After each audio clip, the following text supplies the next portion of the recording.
Magandang umaga, magandang hapon, at magandang gabi sa inyo lahat. Samahan niyo po ako ngayon. Ito po ay magluluto ng mango gelatin.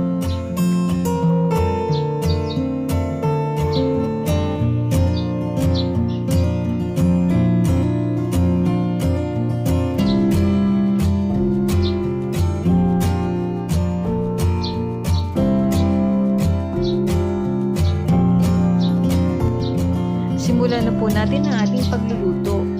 Paghanda ng evaporated milk, isang piraso ng mangga at gulaman powder o gelatin powder. Hatiin ng mangga, balatan ito at hiwain ng maliliit na pahilis. Pwede tayong gumamit ng baso upang makuha ang kabuang laman ng mangga. Gawin ang alinmang pamamaraan na madali para sa atin.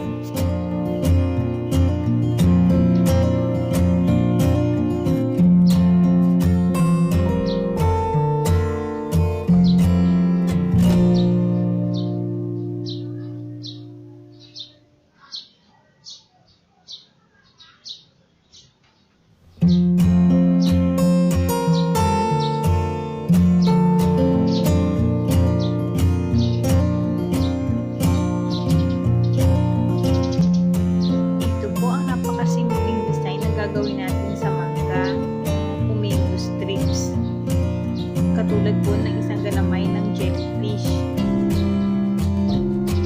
Kadalasan po sa pagluluto ng classic recipes sa channel na ito ay mga on-the-spot recipe kung ano po ang mga available na ingredients sa palengke o grocery stores at available sa kusina.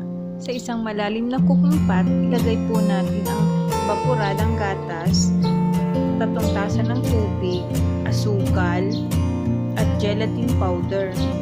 Haluin po natin at tunawin ang mga ito.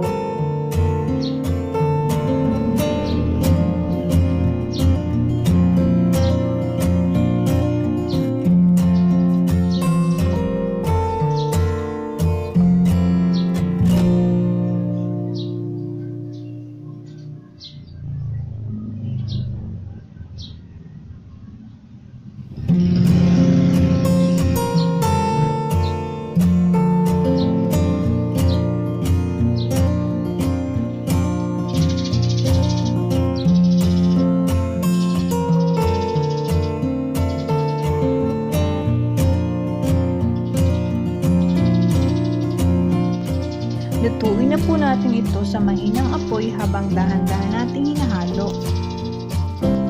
Alisin na po natin ito sa apoy kapag malapit ng kukulo o di naman po kaya ay pakuluan natin ito ng 1 hanggang 2 minuto.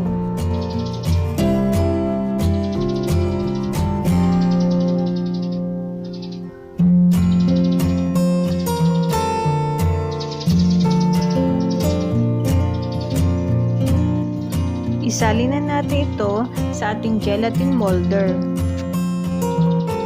2 layer ang ginawa ko sa gelatin mixture na ito.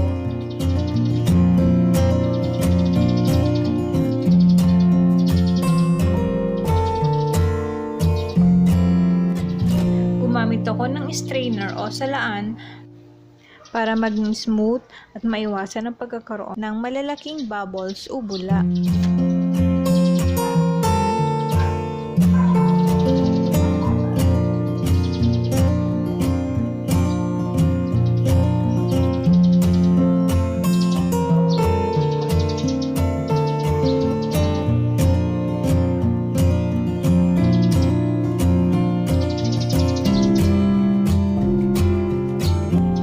Palamigin natin ito ng 1 oras, tapos ilagay natin sa loob ng ref overnight or 12 hours. Takpan natin ito ng plastic cling wrap.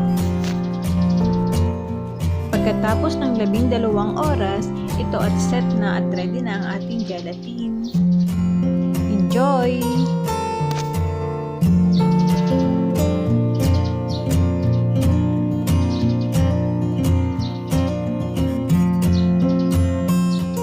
Huwag niyo pong kalimutang mag-subscribe, paki-comment, like, and share. Maraming salamat po sa panonood.